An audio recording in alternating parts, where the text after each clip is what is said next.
Hello बच्चों, नमस्कार। आज का हमारा एक्सरसाइज जो है वो एक्सरसाइज 1.4 है और इस एक्सरसाइज के अंदर पे हम लोग जो टॉपिक कवर करेंगे वो है हमारा द्विघाती बहुपदों के मान व शून्यकों को ज्ञात करना, है ना।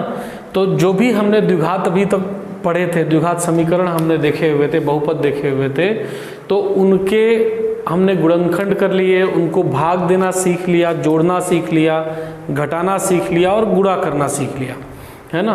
अब हम जो बहुपद हमारे जो द्विघातीय बहुपद जो होते हैं, द्विघातीय बहुपद किसे कहते हैं, तो लगभग अभी तक आपने जो बहुपद देखे रहे होंगे उनके सभी में जो अधिकतम जो घात थी वो कितनी उसमें थी, 2 थी, और कम से कम 2 घात वहाँ पर होनी ही चाहिए। जैसे मान के चलिए, एक एग्जाम्पल हम लोग लेते हैं, सपोज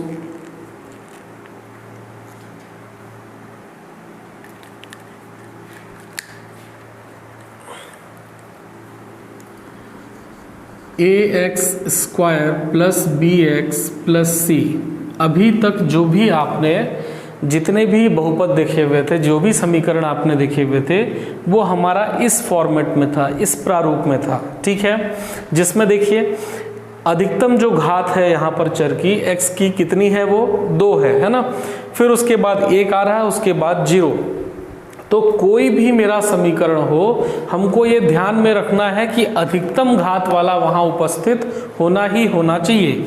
जैसे मान के चलिए यहाँ पर ax² प्लस bx कर दूं मैं, है ना, c न रहे, तो इसका मतलब ये भी मेरा द्विघातीय बहुपद ही है ना। c रहे न रहे उससे इसमें फर्क नहीं पड़ेगा, लेकिन ये ध्यान रखना है कि x² जो है वो जरूर मेरा किसी न किसी पद में यहाँ पर होना ही होना चाहिए। इसीलिए जब भी हम लोग द्विघातीय बहुपद के बारे में बोलते हैं, हम उसका जब मूल समीकरण लिखते हैं, जैसे ये मेरा एक मूल समीकरण है द्विघातीय बहुपद का, तो मूल समीकरण लिखने के बाद हम एक और चीज यहाँ पर लिख देते हैं, जहां a कभी भी बराबर नहीं होना चाहिए 0 के, a 0 के बराबर नहीं होना चाहिए। अब इसको आप समझ सकते हैं इसी बात से कि यदि इन दोनों समीकरणों में आप देखिए, यदि मैं a को 0 के बराबर कर दूं, ठीक है, तो जब ये 0 के बराबर हुआ तो 0 और ये गुणे के साथ में क्या है, इसमें x² है, सेम इसी तरह यहाँ पर भी है। तो जब 0 का गुणा होगा x² से तो वो क्या बन जाएगा, 0 बन जाएगा। तो जब ये 0 बन गया, ये हट गया आपका यहाँ से, तो क्या बचा आपके पास में, सिर्फ देखिए या तो bx प्लस c बचेगा या तो फिर सिर्फ bx बचेगा।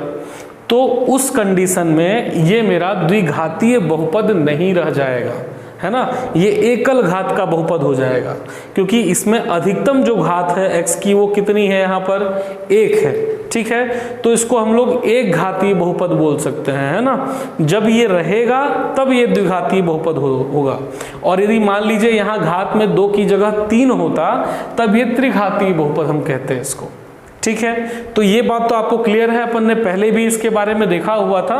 अभी हम बात करेंगे द्विघातीय बहुपदों के मान व शून्यक के बारे में। तो जैसे हमने पिछले वाले वीडियो पे, पिछले एक्सरसाइज पे हमने क्या देखा था, उसमें हमने बहुपदों के मध्य पद को तोड़ करके उसका गुणनखंडन किया था। अब ये जो गुणनखंडन वाला जो मेरा अंतिम जो स्टेप आया था, है ना, वहीं से हम लोग उस बहुपद का मान निकाल सकते हैं। कैसे, तो आइए मैं एक एग्जांपल लेता हूं आपके बुक से, देखिए जरा ध्यान से। x² minus 3x minus 4। तो आप बहुपद देख रहे हैं यहाँ पर क्या लिखा हुआ है, x² माइनस 3x माइनस 4, ठीक है। अब इसके मध्य पद को तोड़ करके आप इसका गुणनखंडन कर सकते हैं, अपन उसके बारे में बात नहीं करेंगे। मैं डायरेक्टली आंसर में आता हूं कि इसका आंसर मेरे पास में एग्जाम्पल में दिया हुआ है आपका x माइनस 4 और इसके साथ में है x प्लस 1। अब एक बार आप लोग इसको सॉल्व करके चेक कर लीजिए क्या ये सही है या नहीं है, है ना। तो ये जो बहुपद है, इसको जब अपन ने मध्य पद को तोड़ करके हमने इस प्रकार से इसका गुणनखंडन निकाला। अब जब ये हम गुणनखंडन निकाल लेते हैं, इसके बाद हम क्या करते हैं, इसको हमने कर दिया बराबर 0 के, और जब हम इसको बराबर 0 करते हैं, ध्यान से देखिएगा, मान निकालने की हम बात कर रहे हैं, है ना, तो 0 के बराबर कर दिया तो जो भी मेरे गुणनखंड आए हुए हैं इनको मैं बारी बारी से 0 से तुलना करूंगा। किस प्रकार से देखिए, तो सबसे पहले x माइनस 4 ये लिखा हुआ है आपका, इसको कर दिया मैंने बराबर किसके, 0 के। तो जब आप यहां से x का मान निकालेंगे तो ये माइनस में 4 है, उधर गया तो क्या आ गया आपका, प्लस में 4। इसी तरीके से दूसरे वाले को भी देखिए, आपका x प्लस 1 बराबर कितना है आपका, 0। तो जब यहां से x का मान निकालेंगे तो प्लस में है, उधर जाएगा, किस में आ जाएगा आपका, माइनस में 1। ठीक, तो आपका जो द्विघातीय बहुपद था उसके हमको इस प्रकार से 2 गुणनखंड मिले थे। ठीक है, यदि एक घातीय होगा तो उसका एक गुणनखंड मिलेगा, या हम उसमें से x का एक मान निकाल सकते हैं। जब ये द्विघातीय था तो यहाँ देखिए 2 गुणनखंड मिले, और x के हमने कितने मान निकाले यहाँ पर, एक ये और एक ये। ठीक है, इसी तरीके से यदि ये त्रिघातीय होता तो हमको वहां पर 3 गुणनखंड मिलते, हम x के 3 मान निकाल सकते थे वहां पर। क्लियर है बात? तो अब इसमें आपको ध्यान देने वाली बात है कि ये जो मैंने यहाँ पर टॉपिक लिखा हुआ है कि द्विघातीय बहुपदों के मान व शून्यक, तो जो मान है द्विघातीय बहुपदों के, ये जो हमने निकाले x की वैल्यू है ना, x का जो वैल्यू निकाला है यही इसका मान है। ठीक है, अब शून्यक क्या है, तो दरअसल खासियत क्या है इस मान की, इन दोनों मानों की अपन देखते हैं अभी, है ना। x बराबर यहाँ पर कितना आया है, 4। तो जरा इस x के मान को आप ऊपर वाले बहुपद में रख करके देखिए। चलिए हम यहाँ पर रखते हैं, जरा देखिए x कितना रखना है अपने को, 4 ना, तो यहाँ लिख भी लेता हूं मैं, x बराबर 4 रखने पर। ठीक है, तो रखिए जरा, यहां देखिए क्या लिखा हुआ है, एक्स स्क्वायर, मतलब x की जगह में क्या लिखूंगा, 4 और उसमें स्क्वायर लगाया तो स्क्वायर। फिर क्या लिखा है देखिए, -3x, तो यहां लिखा मैंने -3 और x है मतलब गुणे पे है, वहां पर x का वैल्यू 4। और फिर क्या लिखा है, -4, तो यहां डाल दिया मैंने -4। क्लियर है, इसमें x की वैल्यू हमने रखी यहाँ पर, है ना। अब इसको देखिए, सॉल्व करिए जरा। 4 का स्क्वायर कितना होता है आपका, तो 4 का स्क्वायर हम लिखते हैं क्या, 16। फिर माइनस है तो माइनस लगा दिया, 3 चौके कितना हो जाएगा आपका, 12, और फिर क्या बचा आपका, -4। क्लियर है इतनी बात? अब इसको हल कर लीजिए। कैसे हल करते थे बताइए जरा।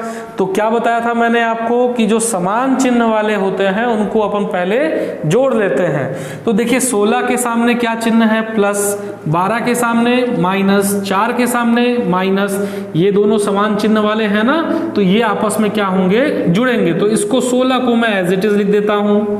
अब क्या बचा, -12 -4, तो यहाँ चिन्ह हमेशा समान चिन्हों में वही चिन्ह रहेगा और संख्याएं हमेशा जुड़ती हैं। तो 12 और 4 कितना हो गया, 16, और जब 16 - 16 होगा तो बराबर कितना आ जाएगा आपका, 0, 0, है ना।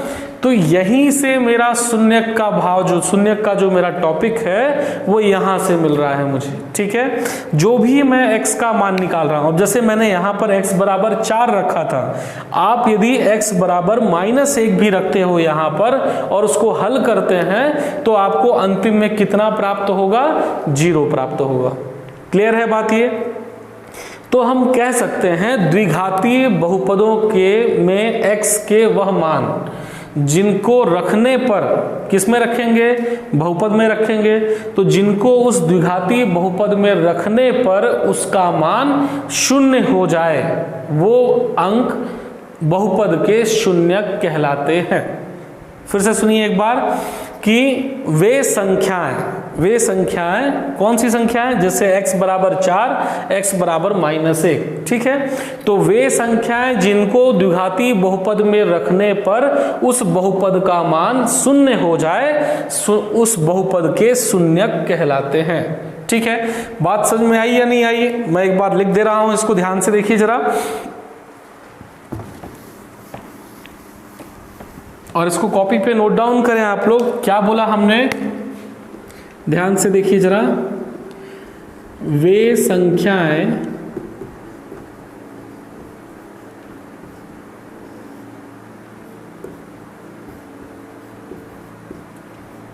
जिनके मान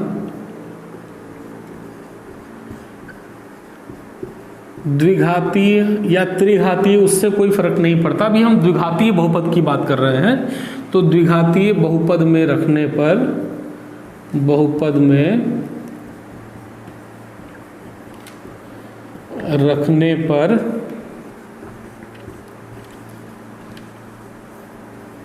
बहुपद का मान शून्य हो जाए, है ना, शून्य हो जाए,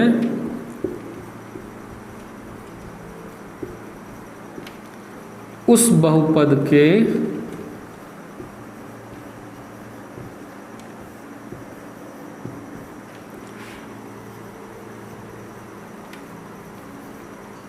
शून्यक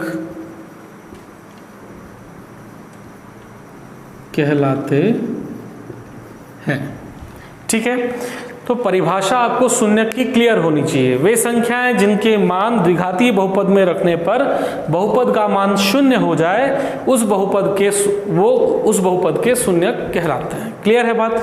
अब इन शून्यकों को हम लोग दो अलग अलग तरीके से भी जानते हैं। देखिए, एक तो शून्यक का मतलब हम ये समझ गए कि भाई उसको हम मान भी बोल सकते हैं ना, द्विघातीय बहुपद का मान बोल सकते हैं कि भाई हमने जब उसको हल करा था तो वो हमारे x के मान 4 और -1 आए थे, या हम कहें कि उस द्विघातीय बहुपद के शून्यक क्या आए थे, 4 और -1 आए हुए थे। क्लियर है बात ये।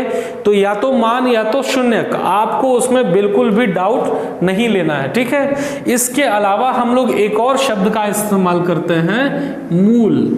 ध्यान दीजिएगा, ठीक है, अगला वर्ड क्या था, मूल, है ना। तो शून्यकों को हम लोग मूल भी कहते हैं, है ना। जैसे यहां पर कितने मूल हैं आपके पास, तो 2 मूल हैं, है ना। क्लियर है बात ये।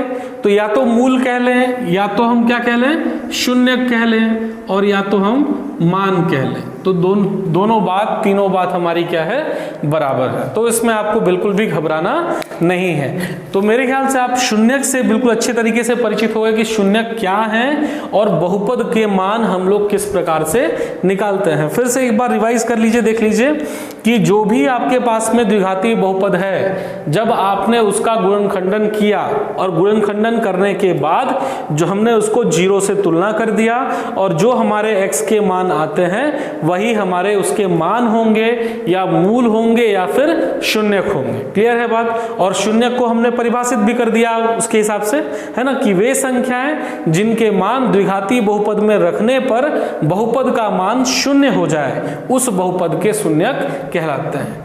क्लियर है बात ये। तो यदि मैं आपसे प्रश्न पूछूं कि एक द्विघातीय बहुपद में कितने शून्यक होते हैं या कितने मूल होते हैं, तो आपको पता है द्विघातीय बहुपद में कितने शून्यक होते हैं, 2 शून्यक होते हैं। ठीक है, क्लियर है बात ये। तो चलिए हम बढ़ते हैं आगे अपने एक्सरसाइज की तरफ में। तो देखिए बच्चों, प्रश्न क्या लिखा हुआ है मेरा कि नीचे ax² + bx + c रूप के कुछ द्विघातीय बहुपदों के शून्यक दिए गए हुए हैं, तब बहुपदों के गुणनखंड लिखिए। ठीक है, तो आपको इस प्रश्न में जो बहुपद हैं उनके शून्यक दिए गए हुए हैं, आपको उनको मतलब बहुपदों के गुणनखंडों के रूप में लिखना है। क्लियर है। तो अभी हमने देखा था जस्ट कुछ देर पहले कि यदि कोई बहुपद दिया हुआ है तो हम उसको गुणनखंड के रूप में तोड़ते थे, और गुणनखंड में करने के बाद फिर हम उसका शून्यक निकालते थे। कैसे निकालते थे, x की वैल्यू 0 के बराबर करके। तो आपको उस प्रोसेस को ध्यान में रखना है। एक बार मैं अभी फिर से बताऊंगा। तो पहले हम इसको देखते हैं, समझते हैं। तो प्रश्न को एक बार फिर से पढ़ रहा हूं कि ax² + bx + c रूप के कुछ द्विघातीय बहुपदों के शून्यक दिए गए हैं, तब बहुपदों के गुणनखंड लिखिए। तो शून्यक मेरे को दिया गया है, देखिए 2 शून्यक दिए गए हैं, 3, 4, और किस रूप में लिखना है, गुणनखंड के रूप में लिखना है। तो जब आपको द्विघातीय बहुपद बनाना है और उसको गुणनखंड के रूप में लिखना है, तो हमारा जो मूल रूप होता है गुणनखंड का, देखिए ध्यान से,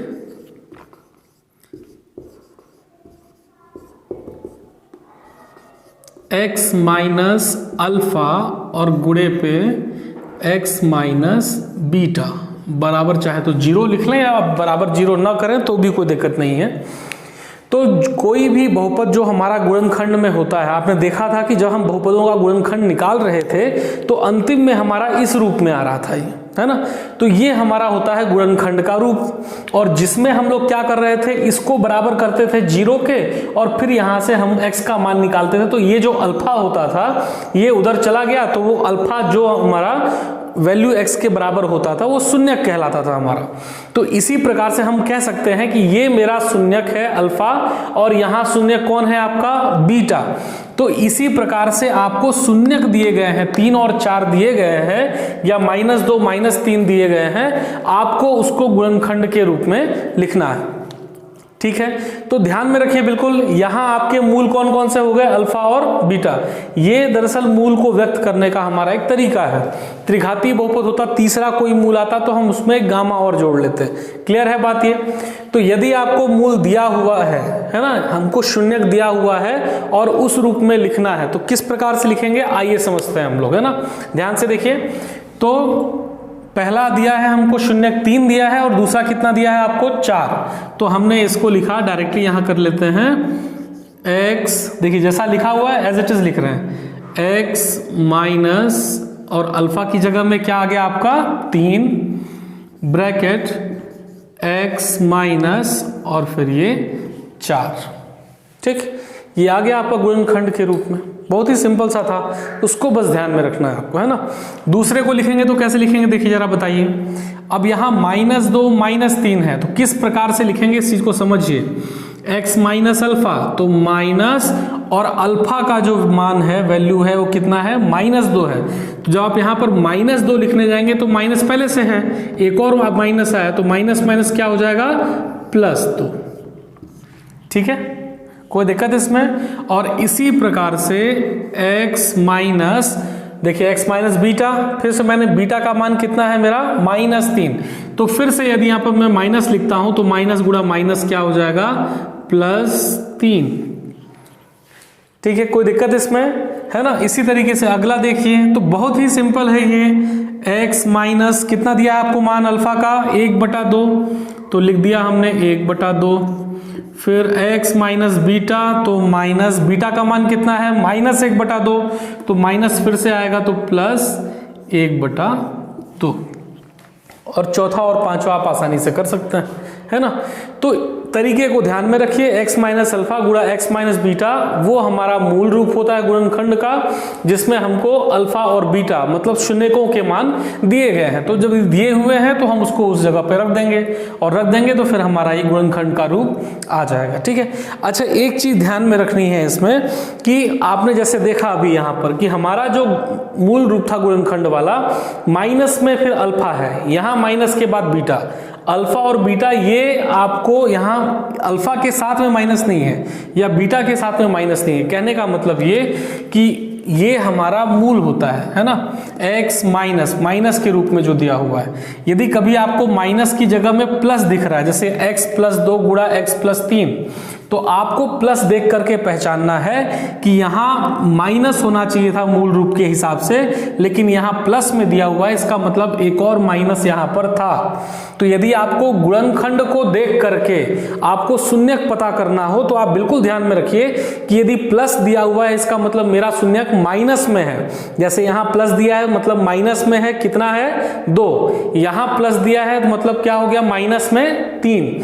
और यदि माइनस में दिया है तो उसमें कोई दिक्कत ही नहीं है, वो ऑटोमेटिकली उतना ही वैल्यू है, 3 और 4। जैसे यहां देखिए ये माइनस में दिया है तो अल्फा पहला मूल कितना हो गया आपका 1/2। दूसरा मूल देखिए कितना हो जाएगा, ये प्लस में दिया है, मतलब क्या लेंगे अपन, -1/2। तो इस प्रकार से गुणनखंड देख करके आप शून्यक बता सकते हैं और शून्यकों को देख करके आप गुणनखंड लिख सकते हैं। तो दोनों प्रोसेस को आप इसमें ध्यान में रखिए। ठीक है, क्लियर है, इसमें कोई दिक्कत तो नहीं है ना।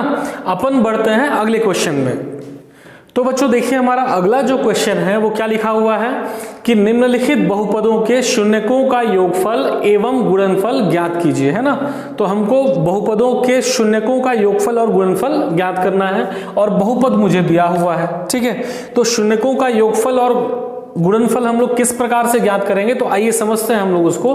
तो हम इसको अपने मूल समीकरण से इसको समझने की कोशिश करते हैं। तो ध्यान दीजिएगा जरा, यहाँ अलग से अपन इसको लिख लेते हैं। तो द्विघातीय समीकरण, ध्यान से देखिए, द्विघातीय समीकरण या बहुपद का मूल रूप क्या लिखते हैं हम लोग, जरा बताइए मुझे। ax² plus bx plus c लेते हैं हम लोग, ठीक है। तो यदि हमको बताना है इसके हिसाब से कि मूलों का या शून्यकों का योगफल कैसे निकालेंगे, तो इसको समझिएगा, ध्यान दीजिएगा। अच्छा, यहां लिख लेते हैं, जहां इनके मूल अल्फा व बीटा है, ठीक है। तो मूल हमने मान लिया कि इनके मूल क्या है, आपके अल्फा और बीटा है। तो शून्यकों का योगफल, ध्यान से देखिए, शून्यकों का योगफल, तो शून्यकों के योगफल का सूत्र क्या होता है, ध्यान से समझिएगा। माइनस और ब्रैकेट में हम लोग लिखेंगे x का गुणांक, ठीक, और इसके बटे में आ जाएगा आपका x² का गुणांक।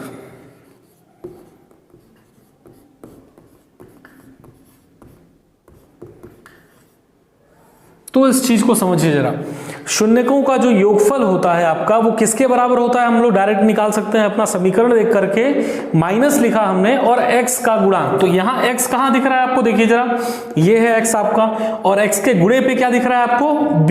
तो ये x का गुणांक क्या हो गया हमारा, b हो गया, और बटे में क्या लिखा हुआ है, x² का गुणांक। तो x² कहां पर है हमारा, ये रहा, और x² का गुणांक क्या है हमारा, a, है ना। तो इस चीज को हम लोग लिख सकते हैं, यहां पर डायरेक्टली कर सकते हैं। अब देखिए, जैसे शून्यक मैंने मान चल रहे हैं, मूल मान लिया मैंने अल्फा और बीटा है, तो शून्यकों का योगफल मतलब क्या लिख सकते हैं हम लोग, अल्फा प्लस बीटा लिख सकते हैं ये।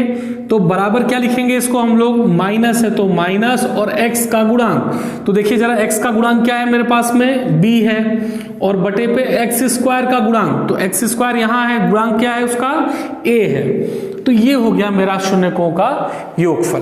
क्लियर है बात, ये कोई दिक्कत है इसमें। तो जब भी आपको शून्यकों का योगफल आएगा, आप चाहो तो डायरेक्टली ये वाला सूत्र लिख लो, है ना, ऐसे अक्षरों में लिख लो, या फिर इस प्रकार से भी हम लिख करके उसको डायरेक्टली इससे तुलना करके हम यहां पर निकाल सकते हैं, ठीक है। अपन दोनों तरीकों को समझेंगे यहां पर, है ना। इसी प्रकार से जब आप शून्यकों का गुणनफल निकालते हैं, तो ध्यान से देखिए जरा, उसको भी हम लोग समझते हैं यहां पर। शून्यकों का गुणनफल,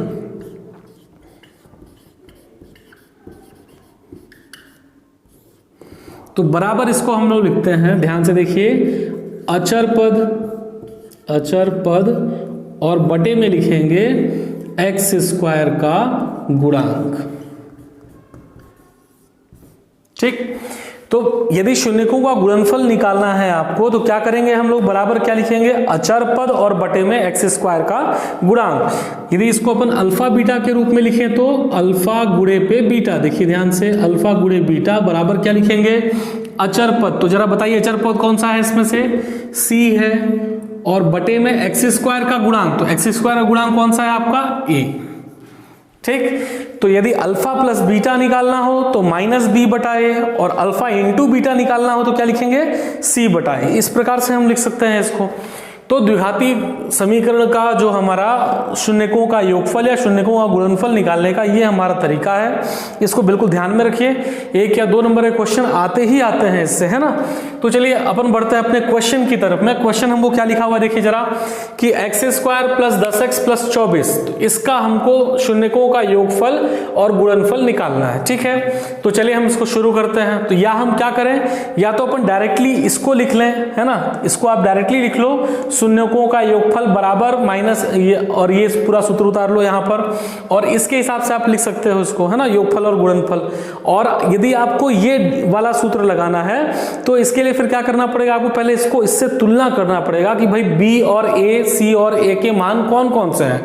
भाई हमको चेकर को बताना पड़ेगा ना, कैसे बताना पड़ेगा, तो आइए समझते हैं। अपन 2 क्वेश्चन देखते हैं। एक क्वेश्चन में मैं डायरेक्टली इस तरीके से चलूंगा, है ना, और दूसरे क्वेश्चन वाले पे मैं ऐसा लिखूंगा इसको, है ना। आइए समझते हैं, देखिए तो मुझे दिया हुआ है बहुपद, तो मैंने यहाँ पर लिखना है, अपन हल करते हैं इसको। देखिए जरा, तो सबसे पहले क्या निकालना है, शून्यकों का योगफल। तो सूत्र हम लिखते हैं पहले हमारा, तो जरा ध्यान से आप लोग भी रिवाइज करिए जरा, बताइए शून्यकों का योगफल किसके बराबर होता है, शून्यकों का योगफल। तो बराबर आप लोग क्या लिखते हैं, माइनस करके x का गुणांक, है ना, ध्यान से देखिए, x का गुणांक और बटे पे फिर क्या लिखेंगे, x स्क्वायर का गुणांक, x स्क्वायर का गुणांक। कोई दिक्कत है इसमें? तो ये तो हमको दिख गया। तो शून्यकों का योगफल अब लिख लेते हैं हम लोग। तो बराबर हम लोग क्या कर लेंगे, तो बताइए जरा मुझे, माइनस है तो मैंने माइनस लिखा, x का गुणांक, तो यहां देखें जरा, x का गुणांक क्या दिख रहा है आपको, ये है x, और गुणांक क्या है इसका, 10। ध्यान देना है, यदि यहां पर माइनस होगा तो हमको माइनस भी लेना है, क्योंकि हमारा जो मूल समीकरण होता है उसमें कहीं पर भी माइनस नहीं रहता है। तो यदि यहां कहीं पर माइनस दिया होता तो हमको उस माइनस को लेना पड़ता। तो ठीक है, x का गुणांक हमको क्या मिला, यहां पर 10 मिला ना, क्योंकि 10 के पहले माइनस नहीं है, इसलिए हम लोग अकेले 10 को लिखेंगे। तो यहां मैंने लिखा 10 और बटे पे x स्क्वायर का गुणांक। तो यहां देखिए x स्क्वायर यहां है और इसके सामने क्या है, कुछ भी नहीं है, मतलब क्या है, 1, तो उसका गुणांक कितना आ गया आपका, 1। क्लियर है बात ये? तो यदि हम इसको हल करेंगे तो 1 से भी भाग देने से कोई फर्क पड़ता नहीं है, तो क्या उत्तर आ गया हमारा, -10। इसी तरीके से शून्यकों का गुणनफल, वो भी हम लिख लेते हैं, देखिए ध्यान से, शून्यकों का गुणनफल। तो फटाक से सूत्र बताइए मुझे, हमने क्या लिखा था, क्या लिखा है बगल में, शून्यकों का गुणनफल बराबर किसके होता है, अचर पद, है ना, अचर पद, और बटे में क्या आएगा आपका, x स्क्वायर का गुणांक। ठीक है, तो अचर पद क्या है आपका, जरा मुझे बताइए। यहां पर देखिए, यहां अचर पद ये है ना, बिना x वाला, उसको हम अचर पद बोल रहे हैं। तो क्या लिखा है आपका अचर पद, 24, है ना, और बटे में x स्क्वायर का गुणांक कितना है आपका, x स्क्वायर का गुणांक 1, तो बराबर में हम क्या लिख सकते हैं इसको, 24। ठीक, तो इस तरीके से हम इसको हल कर सकते हैं, इस पहले प्रश्न को। शून्यकों का योगफल बराबर हमने ये सूत्र याद कर लिया, गुणनफल बराबर हमने ये सूत्र याद कर लिया, और उस हिसाब से हमने सूत्र में उसके संख्याएं लिख करके उसको हल कर ली। ठीक है, तो बहुत ही सिंपल सा है, उतार लीजिए इसको, है ना, फिर अपन अगले क्वेश्चन पे आते हैं हमारा। तो बच्चों अगला क्वेश्चन जो है हमारा, देखिए सेकंड वाला क्या लिखा हुआ है, 2x स्क्वायर -7x -9। करना हमको वही है, हमको शून्यकों का योगफल और गुणनफल निकालना है, बहुपद हमको अलग अलग दिए हुए हैं। तो पहली बार हमने क्या करा था पहले क्वेश्चन में, कि शून्यकों का योगफल हमने इस प्रकार से निकाल करके इसी सूत्र में हमने रख दिया, तो हमको योगफल और गुणनफल हमको मिल गया। अब हम क्या करेंगे, इस तरीके से बनाने की कोशिश करेंगे, कि यदि वही हमको सिंपल तरीके से इससे याद करना हो तब कैसे करेंगे, तो हमको उस मेथड को अपन समझते हैं। तो देखिए, यदि मुझे डायरेक्टली अल्फा प्लस बीटा शून्यकों का योगफल लिखना है बराबर -b/a, तो मुझे ये पता होना चाहिए कि भाई b और a का मान क्या है और b और a कहाँ कहाँ पर है, तो इसको मुझे बताना पड़ेगा वहां बहुपद में। तो देखिए क्या करेंगे हम लोग, जब भी आपको ऐसे क्वेश्चन इस प्रकार से हल करना हो तो हम क्या लिखेंगे, देखिए, तो बहुपद मुझे दिया हुआ है 2x स्क्वायर -7x -9, तो हम क्या लिखेंगे, इसको ध्यान से देखिए, मूल समीकरण, सबसे पहले आप इसको अपने मूल समीकरण से तुलना कर लीजिए। तो मूल समीकरण हमारा क्या था, जरा बताइए मुझे। तो मूल समीकरण ax square plus bx plus c, ये था आपका। तो मूल समीकरण ax square plus bx plus c से तुलना करने पर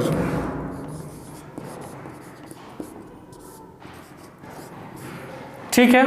तो चलिए, जब हम इसका ax square plus bx plus c से तुलना करते हैं, तो ध्यान से देखिए, x स्क्वायर तुलना किस प्रकार से करेंगे, हम यहां पर तुलना करके a b और c का मान निकालेंगे ना। तो देखिए जरा, x स्क्वायर है ना, ए की जगह पे क्या दिख रहा है यहाँ पर आपको 2 दिख रहा है, दिख रहा है ना आपको ये। तो हमने यहाँ पर लिखा a बराबर कितना हो गया आपका 2। ध्यान रखना यदि माइनस होगा तो माइनस लेना है ना। इसी प्रकार से x का तुलना करिए, देखिए यहाँ x है और ये रहा आपका x, तो x के सामने b, यहाँ x के सामने 7, लेकिन 7 के पहले माइनस लगा हुआ है, ध्यान रखिए। तो हम b का मान यहाँ पर क्या लिखेंगे, ध्यान दीजिए -7, ठीक है। यदि माइनस है, फिर से बोल रहा हूं माइनस है तो माइनस हमको लिखना पड़ेगा, ठीक है। इसी प्रकार से अब आप समझ गए, इसमें c बराबर कितना हो जाएगा, तो c कौन सा है, अचर पद वाला, क्या है वो 9, लेकिन ध्यान रखना है 9 के सामने क्या लगा है माइनस, तो इसलिए हम c का मान क्या लिखेंगे -9, ठीक। तो इस प्रकार से हम लोग a, b और c के मान मूल समीकरण से तुलना करके हम इसको निकाल लेंगे बहुपद के। तो अब आपके पास में a, b, c के मान आ गए। अब आप डायरेक्टली लिखिए यहाँ पर, देखिए ध्यान से, शून्यकों का योगफल है ना, शून्यकों का योगफल है ना, अल्फा प्लस बीटा, तो बराबर क्या होता है आपका शून्यकों का योगफल -b बटा a होता है। और आपको b और a के मान यहाँ दिए हुए हैं अब अपने पास में, तो देखिए रखते हैं, इसमें माइनस है तो हमने लिखा यहाँ पर माइनस और b। अब देखिए b का मान कितना है आपका -7, तो यहाँ आपको दोबारा माइनस करना पड़ेगा ना, तो ये हमने लिखा -7 ब्रैकेट डाल करके, ठीक है, क्योंकि दूसरी बार माइनस आ रहा है ना। फिर बटे में क्या हो गया आपका a, और देखिए a का मान कितना दिया है आपको 2, तो यहाँ हमने लिखा आपका 2। अब देखिए इसको हल करिए जरा, माइनस गुणा माइनस क्या हो जाएगा आपका प्लस, है ना, तो प्लस मतलब यहाँ प्लस में कितना आ गया 7, और बटे में कितना आ गया आपका 2, कटेंगे तो है नहीं, ये दशमलव में करने का जरूरत नहीं है, तो हमारा आंसर लास्ट में कितना आ गया यहाँ पर 7 बटा 2। इसी प्रकार से देखिए शून्यकों का गुणनफल लिखना हो, है ना, ध्यान से देखिए, शून्यकों का गुणनफल, तो शून्यकों का गुणनफल हम लोग कैसे करेंगे, अल्फा गुणा बीटा, और बराबर सूत्र क्या होता है आपका c बटा a। अब रखिए इसमें, बताइए मुझे c का मान कितना दिया है आपको -9, और बटे में a का मान कितना दिया है आपको 2। अब यहाँ तो माइनस का कहीं से बदलाव तो होगा नहीं, तो लास्ट हमारा आंसर यही आ गया -9 बटा 2, ठीक है। तो इस प्रकार से भी हम लोग शून्यकों का योगफल और शून्यकों का गुणनफल निकाल सकते हैं। तो दोनों तरीके हैं ना आपके पास में, जैसा हमने पहले वाले को हल करा था या दूसरे वाले को हल करा था, उसमें कोई दिक्कत नहीं है, आप दोनों में से कोई भी मेथड आप अपने एग्जाम में सॉल्व कर सकते हैं, ठीक है, कोई दिक्कत इसमें। तो आइए देखते हैं अगला क्वेश्चन।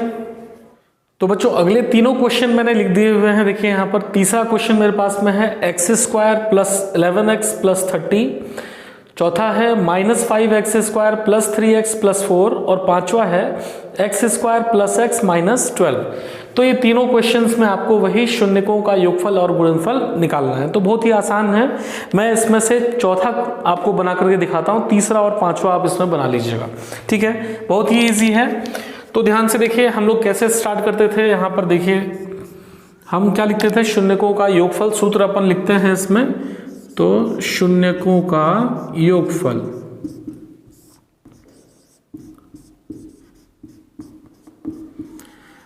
तो आपको याद है कि सूत्र हमारा क्या होता है, शून्यकों का योगफल बराबर क्या लिखते हैं हम लोग, माइनस करके x का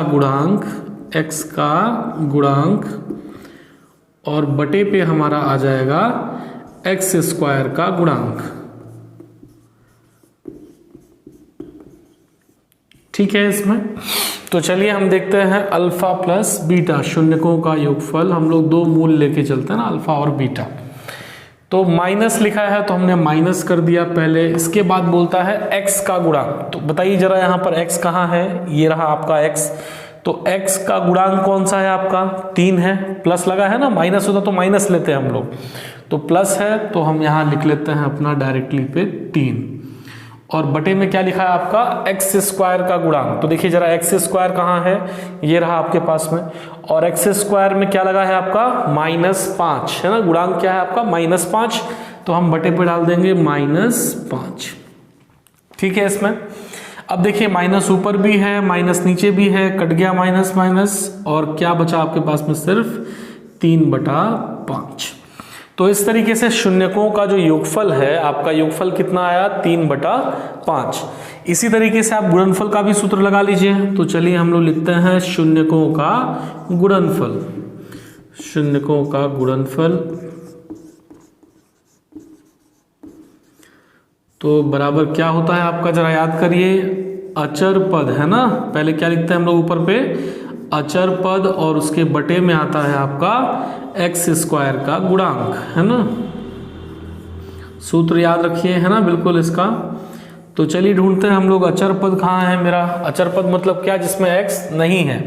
तो देखिए जरा x किस में नहीं है? चौथे वाले में, यहाँ 4 में, है ना, प्लस है, +4 लिखा है, तो हमने लिखा यहाँ पर 4 और फिर बटे पे x² का गुणांक। तो अभी अपन ने देखा हुआ था x² का गुणांक कितना होता है? -5। देख सकते हैं यहाँ से भी हम लोग -5 है, तो यहाँ डाल दिया मैंने -5। अब माइनस बटे में है, हम उसको ऊपर लिख लेते हैं, उससे कोई फर्क नहीं पड़ने का है। क्या बच गया आपके पास में? ऊपर नीचे कटेगा नहीं ना ये 4 और 5, तो इसलिए क्या लिखा हमने? माइनस में 4/5। ठीक है, तो इस तरीके से आपका चौथा क्वेश्चन भी सॉल्व हो गया। तो अब हमारा पहला जो चैप्टर है, पहला चैप्टर हमारा जो बहुपद का था, ये हमारा पूरा कंप्लीट हो चुका है। ठीक है, तो बार बार इनको रिवाइज करिए, एक बार देखिए, है ना, पूरे क्वेश्चंस को शुरू से लेकर के अभी तक के क्वेश्चंस को देखिए।